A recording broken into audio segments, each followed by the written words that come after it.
আলহামদুলিল্লাহ, আসসালামু আলা রাসূলিল্লাহ। আরবি শিখুন, কোরআন বুঝুন এর আরেকটি এপিসোডে আপনাকে স্বাগতম জানাচ্ছি। আমরা গত ভিডিওতে অস্থায়ী সুকুন সম্পর্কে শিখেছিলাম, যাকে আরবিতে সুকুন আল আরিদ বলা হয়। এটি সুবহানা।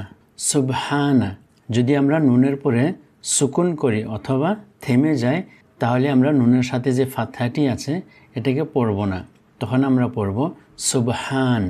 এখানে সুবহানার পরে আল্লাহি, সুবহান আল্লাহি। এখানে আমরা নুনের সাথে ফাতহাটিকে আমরা পড়েছি, কারণ আমরা সাকিন করিনি। সুবহান আল্লাহি।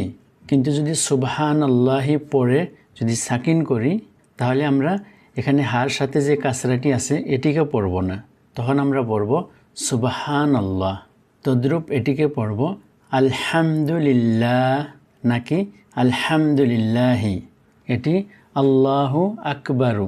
যদি আমরা সুকুন করি তাহলে পড়ব আল্লাহু আকবার। তদ্রূপ এটি মুহাম্মাদুন রাসূলুন, এটিকে আমরা পড়ব মুহাম্মাদুন রাসূল। এটি হলো জালাস্তু ফি মসজিদিন, কিন্তু আমরা মসজিদিনকে পড়ব মসজিদ, কারণ আমরা এখানে থামব, সাকিন করব। জালাস্তু ফি মসজিদ। এটিকে পড়ব ইনদি কলামুন জাদিদ, আমার কাছে একটি নতুন কলম আছে। এভাবে শব্দের শেষের শর্ট ভাওয়েলকে অথবা তানভিনকে আমরা পড়ব না যখন সুকুন হবে, যখন আমরা সেই শব্দটি পড়ে থামব, অর্থাৎ সুকুন করব। তার মানে নিয়মটি হলো, আরবি পড়ার সময় কোনো শব্দের শেষে যদি অস্থায়ী সুকুন করতে চান, তার মানে যদি থামতে চান, আর যদি শেষ অক্ষরে ফাতহা, কাসরা, দাম্মা অথবা কাসরাতাইন ও দাম্মাতাইন থাকে, তখন আমরা সেগুলো পড়ব না, অর্থাৎ উচ্চারণ করব না।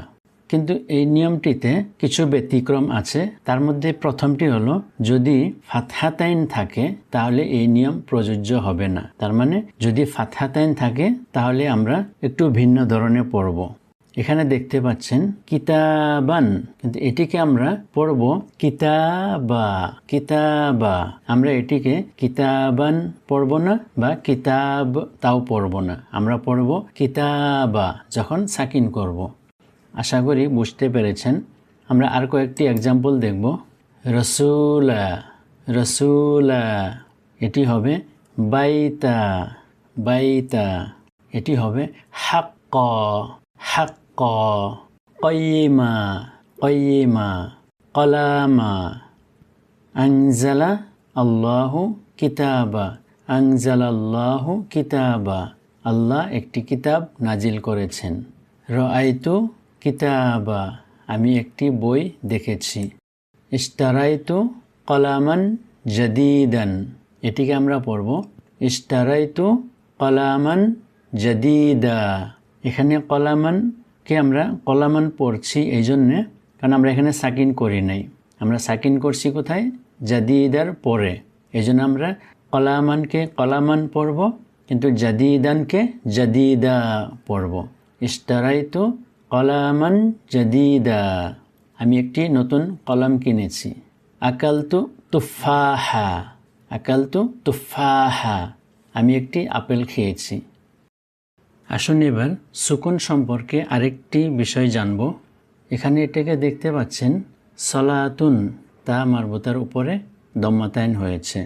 আমরা যদি তা মারবুতার পরে যদি সাকিন করি, তাহলে আমরা তা মারবুতাকে হা পড়তে হবে। যেরকম এটাকে যদি সালাতুন বলে সাকিন করতে চাই, তাহলে আমরা পড়ব সালাহ, সালাহ নাকি সালাত বা সালাতুন। তদ্রূপ এটি হলো রাহমাতান, রাহমাতান, আমরা পড়ব এটিকে রাহমা, রাহমা। এটি জান্নাতান, জান্নাতান, এটিকে পড়ব জান্নাহ, জান্নাহ। এটি হলো নে'মাতান, নে'মাতান, কিন্তু আমরা যদি সাকিন করি তখন পড়ব নে'মা, নে'মা। এটি মালাইকাতুন, কিন্তু আমরা পড়ব মালাইকা। এটি আলামাতুন, আলামা। এখানে লক্ষ্য করবেন, তা মারবুতার উপরে যদি ফাতহাতাইন আসে তাহলে আলিফ যুক্ত হয় না। যেরকম এখানে হয়েছে সালামান, এটিকে আমরা পড়ব সালামা।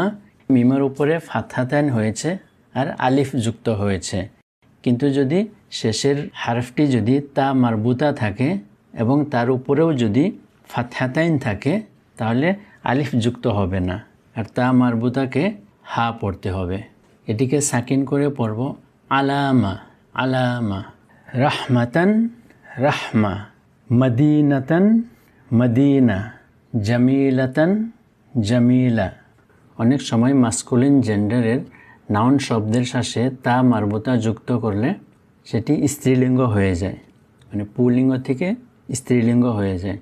যেরকম এটি মুসলিমুন, মুসলিমুন মানে একজন মুসলিম। যদি এর সাথে তা মারবুতা যুক্ত করি তাহলে পড়ব মুসলিমাতুন, আর যদি সাকিন করি তাহলে পড়ব মুসলিমা। মুসলিম মানে একজন পুরুষ মুসলিম, আর মুসলিমা মানে একজন মহিলা মুসলিম। এখানে দেখতে পাচ্ছেন তা মারবুতা যুক্ত করার জন্য এই শব্দটি স্ত্রীলিঙ্গ হয়ে গেল। তদ্রূপ আবিদ, আবিদের সাথে যদি তা মারবুতা যুক্ত করি তাহলে হবে আবিদা। আবিদ মানে ইবাদতকারী, আবিদা একজন মহিলা ইবাদতকারী। শাহিদ শাহিদা, এটি তাবিব তাবিবা। তাবিব মানে একজন পুরুষ ডাক্তার, তাবিবা একজন মহিলা ডাক্তার। মুদাররিস, মুদাররিস মানে পুরুষ শিক্ষক, মুদাররিসা মহিলা শিক্ষক। মুমাররিদ, মুমাররিদ মানে পুরুষ নার্স, মুমাররিদা মহিলা নার্স। তালিব, তালিব মানে ছাত্র, তালিবা ছাত্রী। উস্তাদ পুরুষ শিক্ষক, উস্তাদা মহিলা শিক্ষিকা। কাতিব লেখক পুরুষ লেখক, কাতিবা লেখিকা। মুগন্নি, মুগন্নি গায়ক, মুগন্নিয়া গায়িকা। আশা করি বিষয়টি সহজভাবে বুঝতে পেরেছেন, আর ভালোভাবে বোঝার জন্য ভিডিওগুলো সিরিয়ালি দেখবেন। ইনশাআল্লাহ পরবর্তী ভিডিওতে দেখা হবে। আসসালামু আলাইকুম।